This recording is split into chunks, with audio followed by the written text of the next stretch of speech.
নমস্কার, পরিক্রমণ বৃত্তান্ত চ্যানেলে সবাইকে স্বাগত জানাই। নতুন একটি ভিডিও আবার দেখছেন।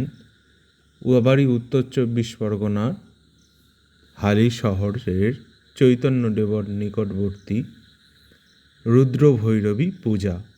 এই পূজার সূচনা হয়েছিল 1775 খ্রিস্টাব্দে, অর্থাৎ 76 মন্বন্তরের আগে। সেই সময় থেকেই দুর্ভিক্ষের কিছুটা প্রভাব সমগ্র বাংলা জুড়েই ছড়িয়ে পড়ছিল। সেই সময় কোনো এক সন্ন্যাসী এখানে এসে বলেন, এই মায়ের পূজার নিদান দেন। সেই থেকেই এই মায়ের পূজা শুরু হয় এবং তার ফলশ্রুতি হিসেবে এখানে দুর্ভিক্ষের করাল প্রভাব কিছুটা কম ছিল। এরমটাই কথিত রয়েছে এখানকার এলাকাবাসীর মধ্যে। এই পূজা মায়ের যে বিগ্রহ, অর্থাৎ মা রুদ্র ভৈরবীর যে রূপ, মহাকালের নাভিপদ্ম থেকে নাভিপদ্ম প্রস্ফুটিত হয়েছে। সেই নাভিপদ্মের উপর মা দশভুজা রুদ্র ভৈরবী বিরাজমান।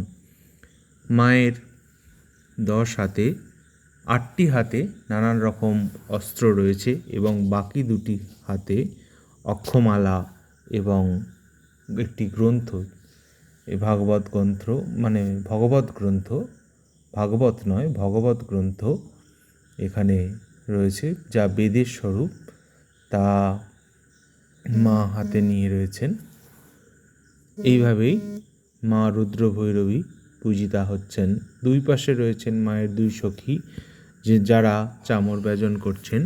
তারা হলেন জয়া এবং বিজয়া।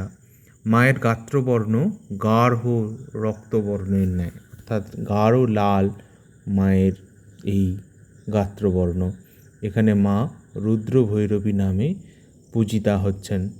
এখানে জ্যৈষ্ঠ মাসের একই রকমভাবে জ্যৈষ্ঠ মাসের শুক্লা সপ্তমী থেকে নবমী অবধি মায়ের পূজা হয় এবং ভোগ বা বলিদান ইত্যাদি হয়ে থাকে।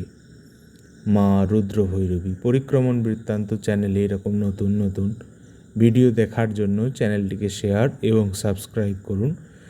বেল আইকনটি প্রেস করে সবার আগে নোটিফিকেশান পেয়ে যান। সবাই ভালো থাকবেন। এই রুদ্র ভৈরবীর পূজা দেখুন। বাংলার এরকম আনাচে কানাচে নতুন নতুন দুর্গোৎসব ছাড়াও অনেক মাতৃপূজা বা আরও অন্যান্য পূজা ছড়িয়ে ছিটিয়ে রয়েছে। সেরকমই একটি হলো এই হালি শহরের রুদ্র ভৈরবী পূজা। হালি শহর চৈতন্যডোবার কাছেই এই পূজাটি হয়ে থাকে। মা রুদ্র ভৈরবী। সবাই ভালো থাকবেন। ধন্যবাদ।